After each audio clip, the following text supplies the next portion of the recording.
Much more interestingly, these complex numbers can also be multiplied, just like real numbers. Let's see. We know how to multiply a complex number by 2, for instance. 2 times 1 plus 2i gives 2 plus 4i. Geometrically, multiplying by 2 is easy. It's just scaling up by a factor of 2. If we double the red point, we get the green point. Multiplying by I is not difficult either, since we know that I corresponds to a quarter turn. In order to multiply 3 plus I by I, we just have to rotate by a quarter turn. We get -1 plus 3i. Not so complicated, these complex numbers.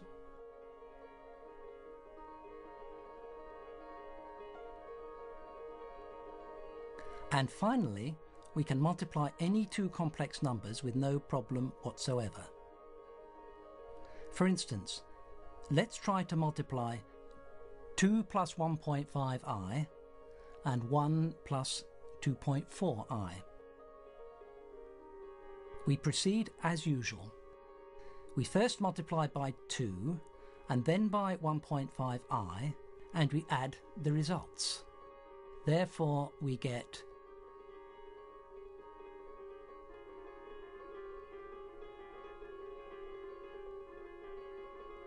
which is -2 plus 4.8i minus 1.5i plus 3.6i times I.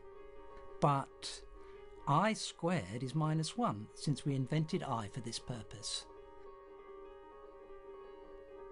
So we get -2 plus 4.8i minus 1.5i minus 3.6.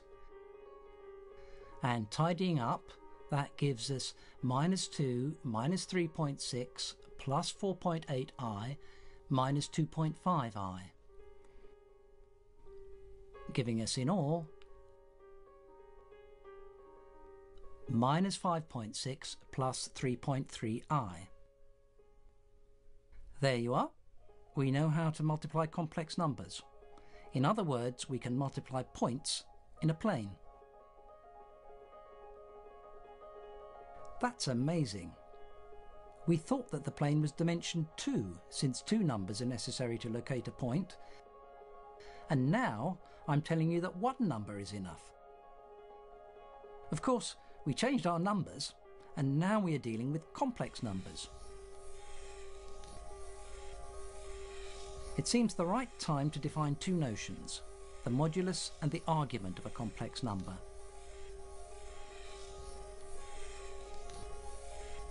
The modulus of a complex number z is just the distance from the origin to the point that represents z in the plane. Let's use the ruler to determine the modulus of the red point, which is 2 plus 1.5i. Let's see, it measures 2.5. The modulus of 2 plus 1.5i is therefore 2.5.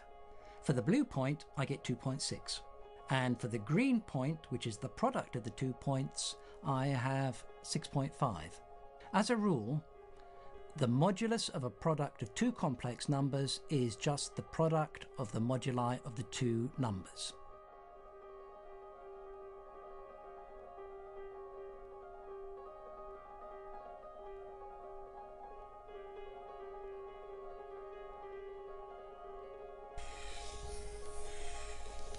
The argument of a complex number is measured by the angle between the abscissa axis and the straight line joining the origin to the point. Here, for instance, the argument of the red complex number is 36.8 degrees.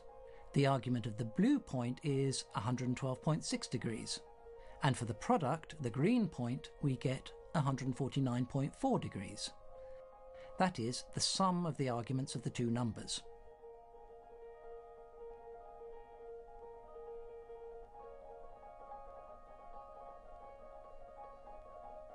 When we multiply two complex numbers, moduli are multiplied and arguments are added.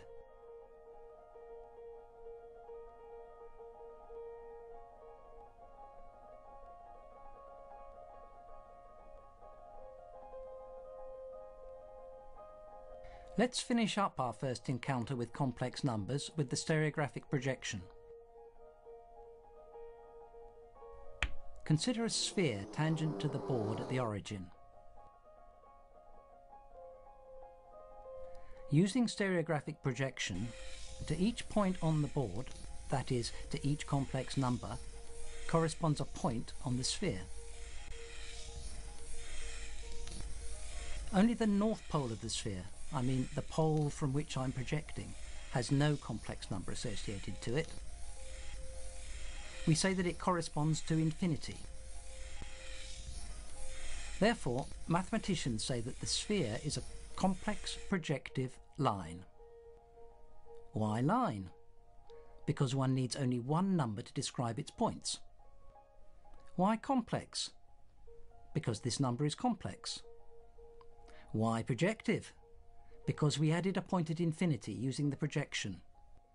Aren't mathematicians strange when they try to tell us that the sphere is a straight line?